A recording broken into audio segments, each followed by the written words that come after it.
Good afternoon, everybody. We are slightly earlier than our live at 5, which I love the sound of, but unfortunately, I think broadband was causing difficulties for everybody. So we're now live at 4:30. I am delighted because I have got my good friend Silke with us, who is a little bit of I would say a bit of a business guru you've turned into over the last couple of years, Silke.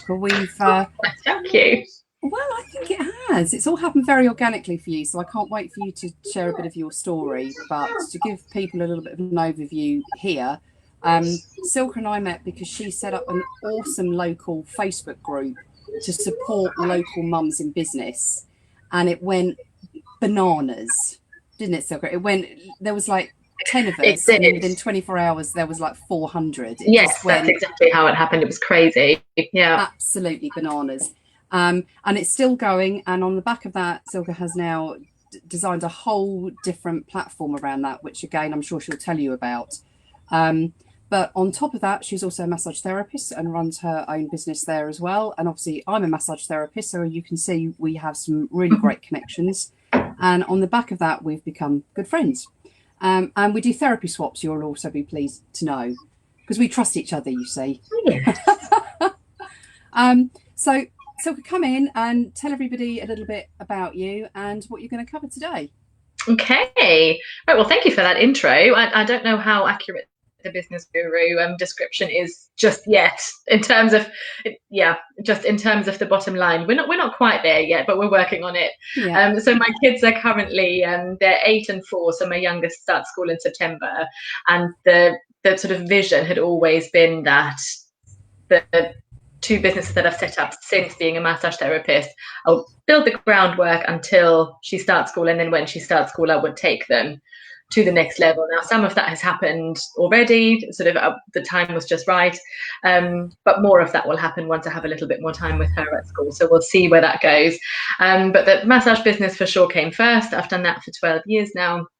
So that's been ongoing, and I'm sort of slightly specializing towards mums now as well. That's just become such a passion project for me, just to support mums, because we don't get enough support. I mm, think across the board, like, people underestimate the amount of work that we put into raising our children. It's not taken seriously enough, and we don't get the support, and we put ourselves under a ton of pressure absolutely. to do everything all the time. And I'm here to change that, along with you and lots of other very lovely women who are rewriting the script of motherhood all the Yeah, time. There's lots of great conversations going on, which is great. So I've done some scar work qualifications to work on C-section scars, and I've always been qualified in pregnancy massage, but I've done the just did a course just before lockdown. I travelled into London clutching my hand sanitizer, doing a pre and postnatal massage qualification, and then we locked down like the week after. So I'm just specialising a little bit more in looking after mums in that respect. The networking you've mentioned, that is called Raise Up Business Club, and that got started mainly because I couldn't make any of the other local networking meetings, and I wanted one that I could go to. So I set up my own. As you do, you create what you need. And like you said, I fascinating. set up a Facebook, yeah, and I set up a Facebook group, mentioned it on another local Facebook forum, and yeah, overnight, like 425 people had joined this group, and I was offered a venue to hold the first meeting, and then it all sort of grew from there. And that was free for 2 years, and then launched it as a business, renamed it last year. It's now called Raise Up Business Club, and the business that I run supporting mums is called Raise Up Mums. So it feels like it's all coming together quite nicely, and it's all about, supporting women, raising them up, raising each other up, um, just going against that sort of hustle and competitiveness that I think is quite sort of anti-female. I think we have a sort of softer and a nicer way of working, really. Mm, And it sort of all plays into that as well. So for the networking, we have monthly meetings with a speaker, and you can join a membership, which then also has a weekly catch-up element, and we have a book club, and all sorts of things going on. And Raise Up Mums, which is why I'm mostly here, because that's what I do, supporting mums with realistic self-care and everyday resilience tools. That really came about after having my second, like, sort of almost unknowingly, I had some mental health issues after having my first, but because I sort of molded my entire life around her and her needs, I kind of just coped with it, and I managed my anxiety by completely neglecting myself and molding everything I did around the child. You know, I everything was planned around her naps, and when she needed to sleep, completely obsessed with sleep, which I think is the topic that we can all relate to. Yet at one point or another, we're all obsessed about how much or how little or when our children are sleeping. And I sort of, yeah, just devoted everything to this child. And then having a second child, I couldn't do that because the first child had needs too, and I had to make it both work together and somehow look after myself a little bit as well. And I'd grown to learn a little bit more about what I needed to look after myself. And at the time, I thought it was all about exercise and nutrition. Second child came along, and the sort of exercise and nutrition didn't quite fall back into place because I just didn't have the time and I didn't feel able, which is then why I really looked into well-being and self-care more. That's sort of what I fell onto, because in terms of the postnatal depression and anxiety I was experiencing, the doctor was quite quick to prescribe medication, but there was never any other support offered. I self-referred myself to some online CBT, which didn't really do anything. All the suggestions seemed to focus on taking time away from the kids and relaxing away from the kids, which is when you have like a 4-month-old baby that's breastfeeding all the time. Yeah, it's just not possible, you know. Yeah, it's just that reality of where are these people coming from that they think that that's achievable. Yes, exactly. And it's the old, sleep 8 hours every night to make sure that your brain can function properly. Well, I'm not, and that's not going to happen for the next year or so at least. Yeah. So how can I still make sure that I look after myself, which is where Raise Up Mums came from. I just started scribbling ideas from here, there and everywhere and reading articles and blog posts with ridiculous recommendations, and sort of looking at it from a mum's perspective and thinking, well, that particular advice is ridiculous, but how can I still incorporate maybe something of that in my day-to-day life that's achievable for me? So instead of sleeping a full 8 hours a night, can I, like, twice a week go to bed super early, like as soon as the baby's gone to sleep? Can I go to sleep and like get a couple of hours in before she wakes up again? Or, just prioritizing things slightly differently. Yeah, absolutely. There's those small tweaks, but they're achievable. Exactly. And then you don't feel you failed. I think that's a big part as well with motherhood that hits us all. Is it's I've been studying more on meditation and Buddhism over all of this, and they call it the second arrow. So the first one is you beat yourself up because you haven't put that time aside, and then you hit yourself with the second arrow where you go, well, I've put the time aside, now can't sleep. So you hit yourself with a double whammy. And as soon as I was reading about that, this is right at the beginning of lockdown, I was like, that is pretty much my life. Yes. I can get over the first bit of guilt, but then I butcher myself with the second bit. Yeah. And I think that is especially so when you become a parent. Yeah, absolutely. It's a lot to carry around, and that guilt for sure is a really tough one to shift. And that's some of the points I'm going to cover today. All are really good at squashing guilt as well. So that will come in very handy. So yeah, as part of Raise Up Mums, just to sort of round off what I was telling about in terms of that business. So I set up a Facebook community for mums. It's called Raise Up Mums,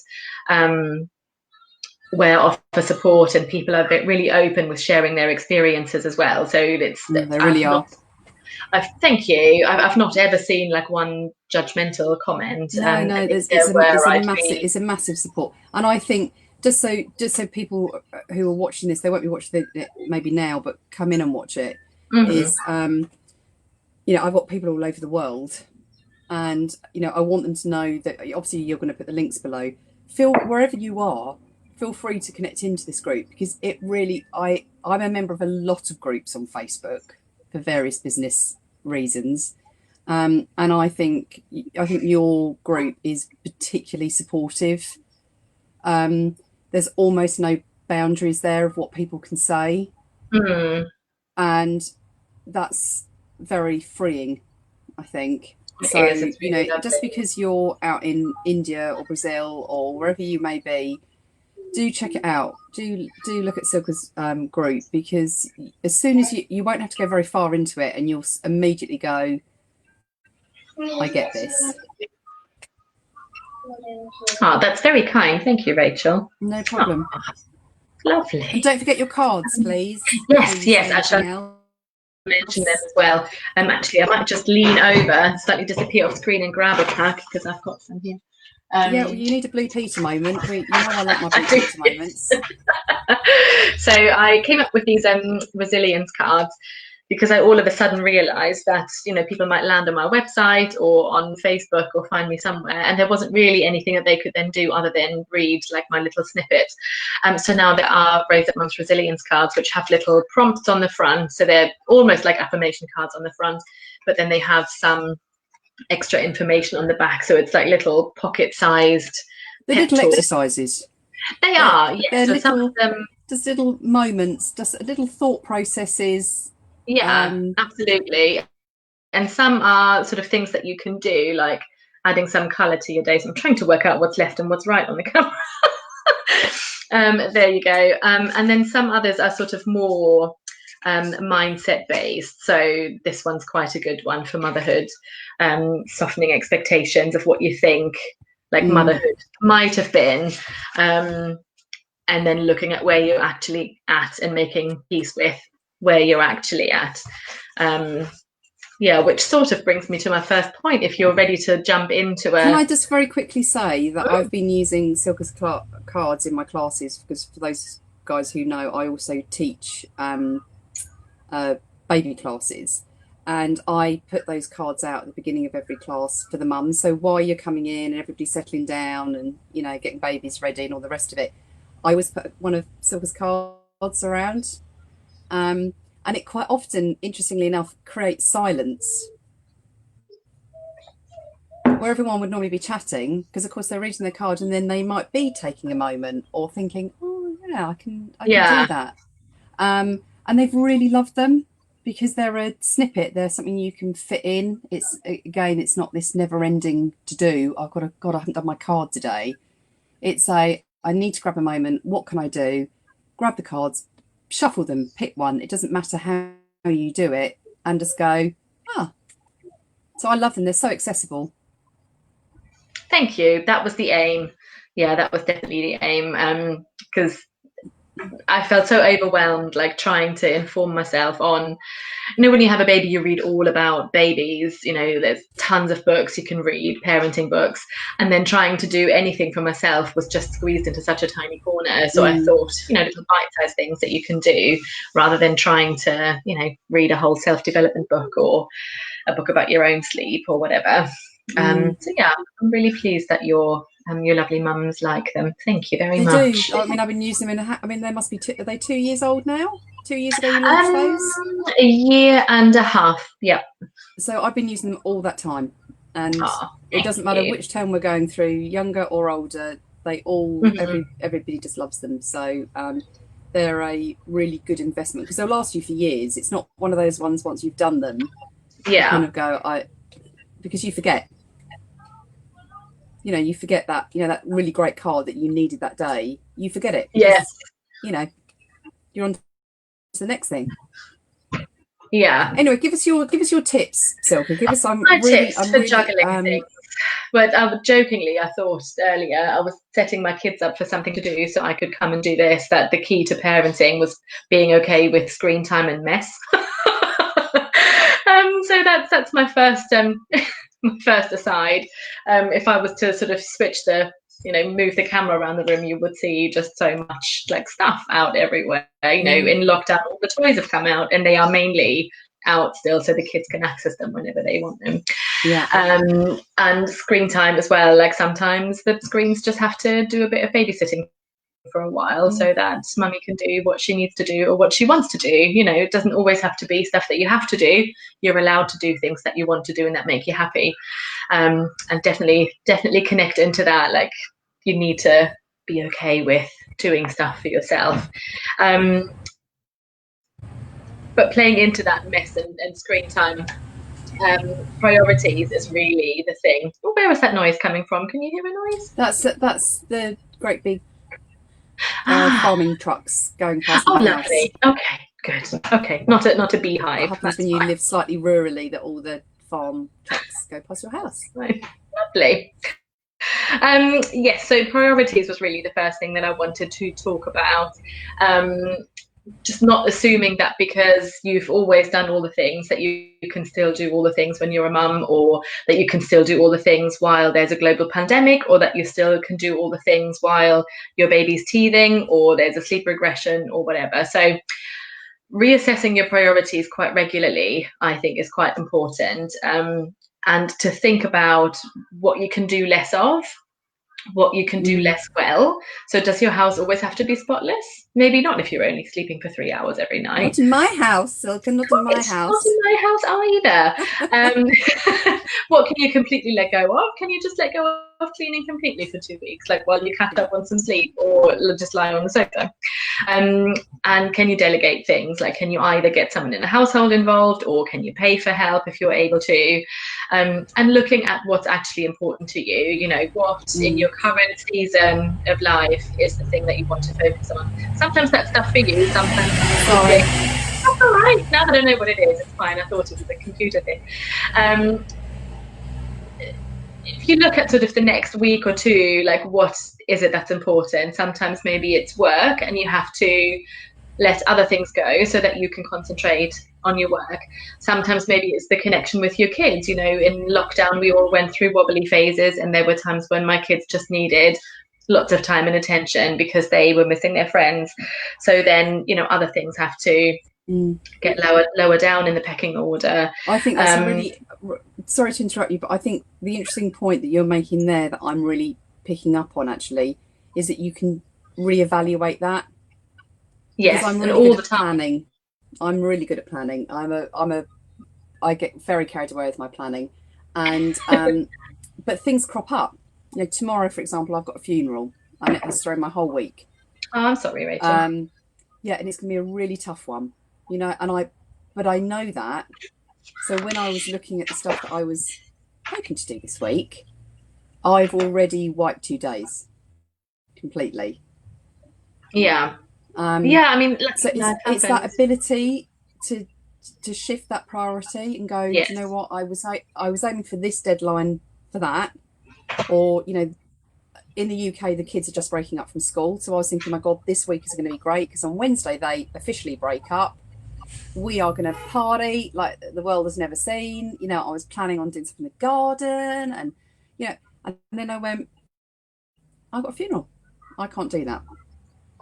So I Yeah. have to shift that priority. And I think that's a really key one, that, you know, we can be really good at going, right, well, I need help with X, Y, Z. But actually, you know, who would have planned for a pandemic? Who would have planned for homeschooling? Yeah. Um, Absolutely. and, you know, as you said, you know, you, especially with children, you think, God, I've got it. I'm there. They're sleeping, they're feeding. And then suddenly sleep regression hits and you go, oh my God, what's going on? Yeah. So Yeah. you have to Yeah. shift that. You have to adapt and shift that. Absolutely. And It's a I really don't good like point. change, so I know how hard it is. Like, I don't like things changing. I love routine. I love things being the same. Sorry Mm. about the lighting, by the way. It seems to be doing weird things. The camera on my computer is not great. It's the joy of Um, tech. It's the joy of tech. I'm rolling with it. So yeah, I have to remind myself an awful lot of the time that I've decided on certain priorities. So sometimes the mess, for example, will get to me. Like, there's too much clutter and it'll get on my nerves. And I can look at the day ahead and think, well, I can either, you know, I can spend 20 minutes blitzing things, or I'm reminding myself of, no, actually, I've decided for now I'm okay with this, so that I can do X, Y, and Z. So I can do some exercise, for example, so I don't Mm. feel sluggish and snappy when I've got to do bedtime later. You know, so it's weighing things up, reminding yourself of those priorities, so maybe write them down even. You okay, Pocket? Yeah. Yeah. Um, being okay with interruptions, very Oh, yeah, important as well, well. again, it's the Um, reality of our lives. So I've normally got a child exactly. or a dog walking in mine. So um, it's no problem Which at is all. just rummaging for her own snack. It'll be fine. Yeah. How bad can the food choice be? Yeah, so reminding yourself of those priorities, because you will possibly, especially if you're new to it, sort of fall back into old ways of doing things. You will feel that pull to maybe do the ironing. Not that I know what that feels like, but some people, like crisply iron things. Yeah. So then reminding yourself, actually, no, I've decided to step away from this particular thing so I can focus on something else. And just in general, I've found just lowering the bar on everything and just letting my expectations of stuff go. Even if you're looking at things like, a day of homeschooling, you think, we're doing this for an hour and then that for an hour, and then we're doing X, Y, and Z. It never really works out that way. So to just try and not expect things to pan out a certain way, Yeah, I or think like, dealing with expectations is a really big one. I had quite a key phrase when, funny enough, when you were saying about in your group about reading the Marie Forleo book, and so I made my mantra for about 6 months of progress, not perfection, because it's absolutely true. And the problem mhm, is, as mums, if we try to integrate that into one part of our life, we feel we have to embed it into everything. That whole perfection and expectation. And well, if I can be this person here, then I need to mirror that in all aspects. And the thing is, yeah, it is about the juggle. it It is. is about the juggle. Yeah, it absolutely is. One thing that plays into that as well, letting go of that perfectionism, a quote that I quite like is "done is better than perfect." So Yeah. to not Well, spend it's the lots of same. time like faffing Absolutely. about. Exactly the same thing. Exactly. So Progress, not perfection. It just, is, yeah, it yeah, is just yeah, let's tick it off the list. It might not be 100%, but you know what? It's okay. absolutely. And my next point plays into that perfectly again, and that is to try not to compare yourself to other people. Hmm. Social media is a tricky one for that, because you can find so much connection with other people on social media, but equally it can go from reading something and go, oh, that's lovely, I really relate to that too. Oh my gosh, what I'm doing is not good enough, like from Mm. one post to the next. So that sort of flip-flopping of emotions on social media is quite hard to deal with, and to not let yourself feel the comparison is almost impossible. But you cannot, even if you know people quite well, you can't know what's going on in their life and how, they're able to post picture perfect moments. For all you know, it could just be a split second where everything looked perfect, or, they have parents living with them, or live in help, or they've got lots of, childcare, or just money to Mm. throw at stuff, or a housekeeper, or, you just don't know, like, other things that they've got going on. No. Or maybe it's just their priority to create a picture perfect Instagram thing. Maybe that is what they do. And then the rest of the Yeah. time it doesn't look like that at all. They just feel like they have to keep up this front. So yeah, letting go of comparison. And again, the priorities come in there. So if you know what your priorities are, and what you want from your day, from your week, from your month, from your general parenting experience, and how you want to parent your kids and how you want to be as a mum, then looking at other people and what they're doing becomes less of an issue. You can look at them and go, oh, look, they're doing that very differently to how I would have done that. Isn't that interesting? I wonder why she's chosen to do that. It Mm. becomes a curiosity thing rather than, oh my God, why am I not doing that? Mm. So it all comes back to spending some time and actually working out, if you find things, for example, if you're looking, not so much now because people are not really going on holiday, why are making holiday pictures? Why are they making you jealous? Or, people's wonderful sourdough bread loaves over lockdown, why are you Oh, getting my jealous of them? You're not really a baker. the sourdough kept me entertained for weeks. Weeks. I kind of didn't need to do mine, and I am a baker, and I love doing stuff like that. And I kept saying we must do the sourdough, and I know people that I could have got starter mixes from and stuff, and I just kind Yeah. of went, do you know what? Your sourdough is awesome, but it Yeah. is. I know exactly. Ooh, um, sorry, it's like a bird is about to fly into the room then, so threw me a little bit.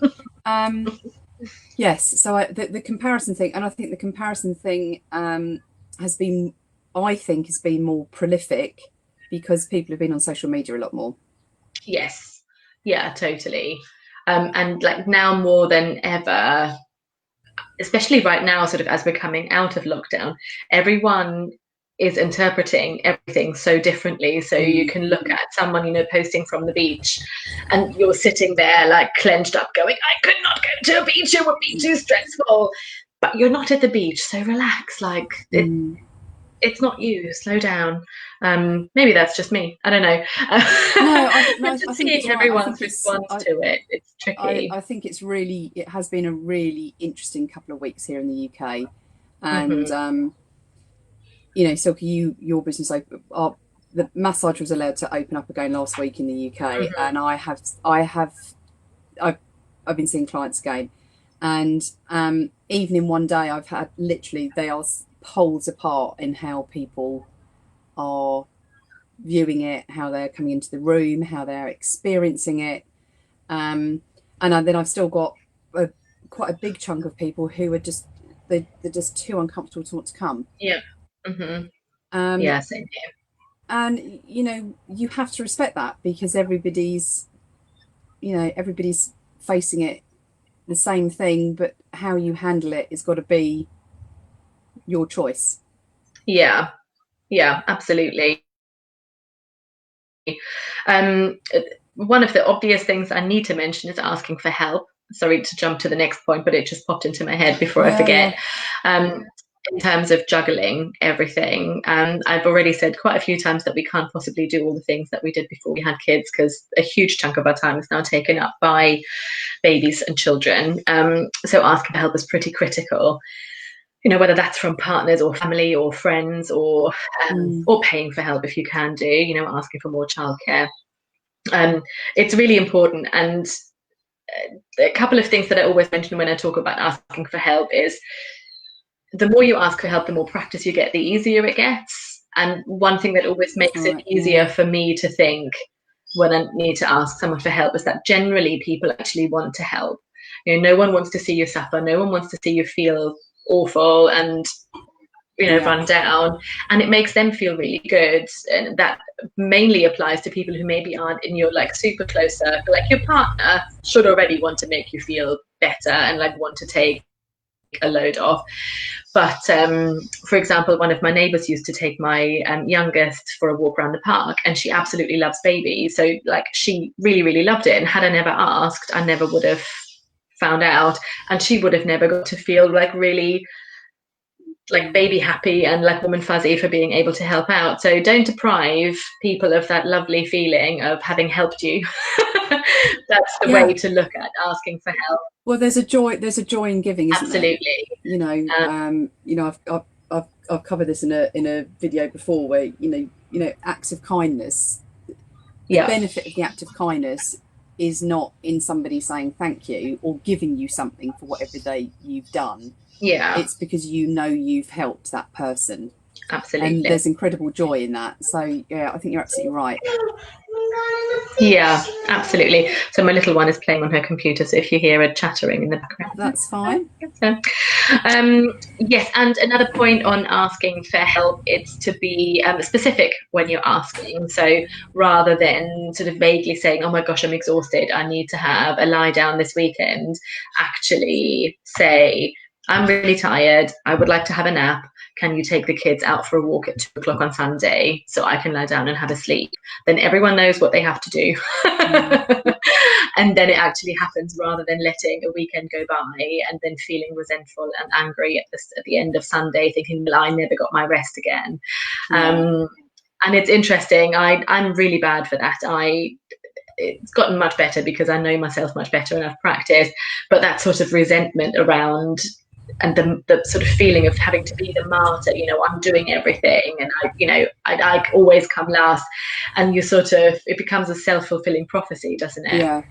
And you just sort of carry on going in that victim mode when actually you have all the tools available, most likely to get some relief at least, because you can Mm, ask for, I think 100% of us could ask for more help, and it would probably be, for 80% of us, hopefully, it will be given.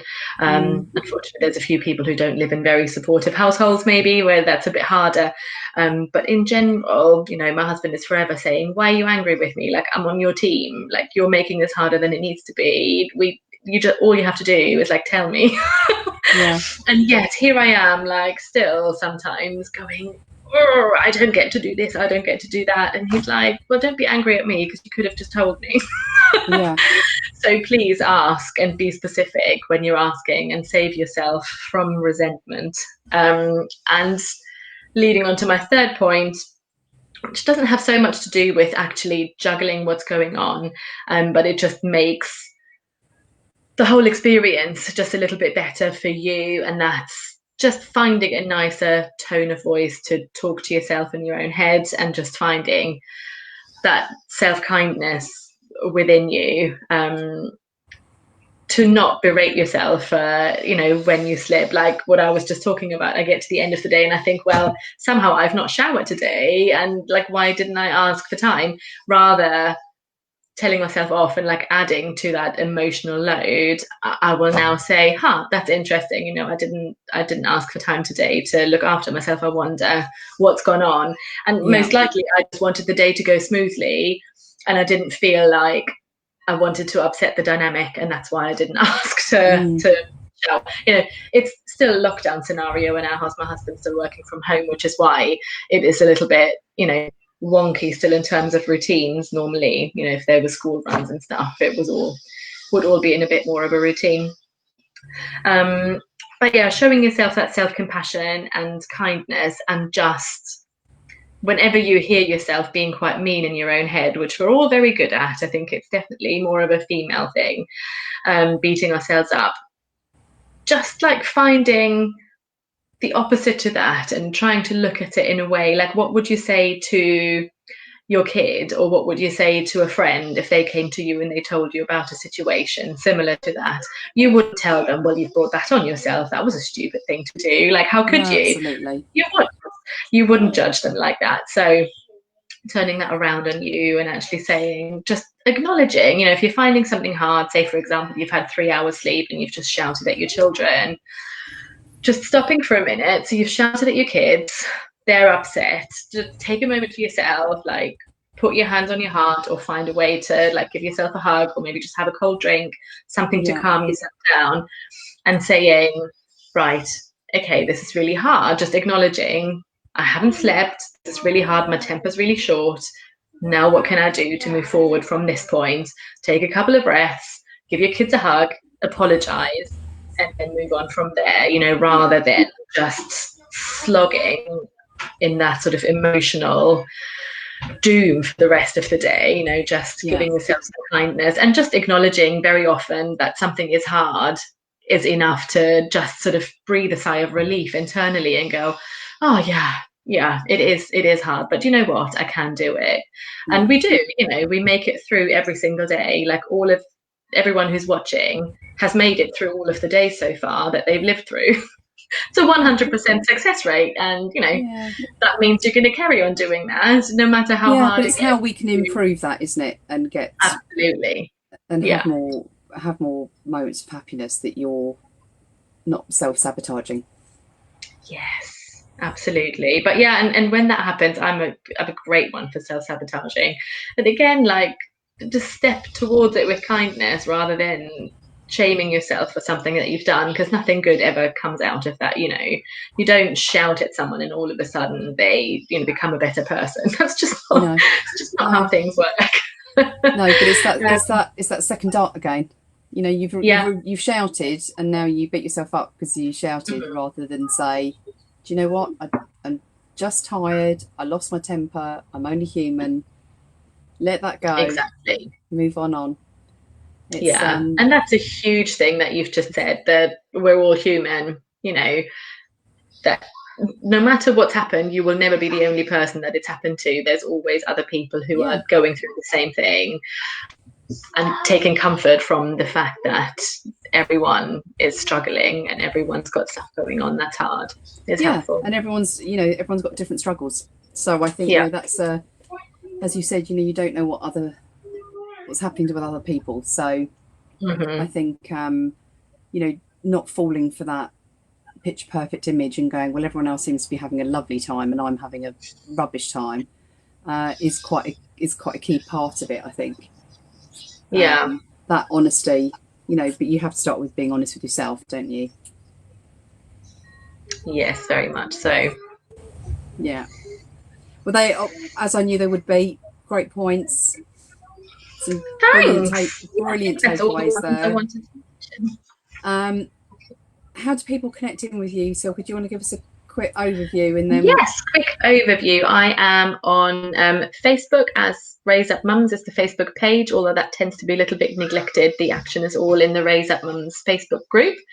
So you can find that under Raise Up Mums Community on Facebook. On Instagram, I am also as Raise Up Mums and Raise Up Business Club as well, if you're a businesswoman in Kent.